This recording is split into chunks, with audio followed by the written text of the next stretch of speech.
Bom, gurizada, deixa eu mostrar para vocês aqui. Então essa aqui é a lareira, tá?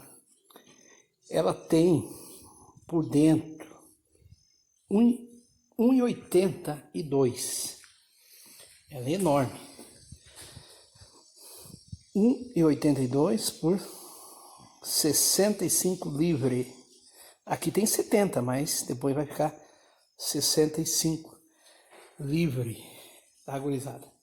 Então esse é o procedimento correto aí, ó, se fazer uma lareira.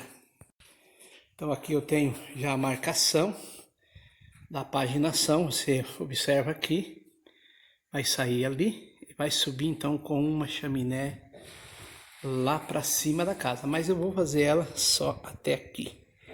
Bom, o parceiro vai fazer o resto da chaminé para economizar uma graninha, tá bom, gurizada? Então é a top das top. Então você vê aí o tamanho do ambiente que essa lareira vai esquentar, hein? Aquecer tudo isso, ó.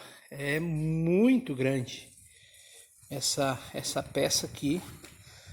Então por isso que tem que ser uma lareira proporcional ao ambiente. Olha aí como é grande. Se a gente fosse fazer uma lareira pequena, com todo esse espaço aqui, com certeza ficaria até feio, né? Porque seria desproporcional ao tamanho da peça. A peça que nós temos aqui, ó. Lá nós temos a cozinha e aqui a sala. Chique.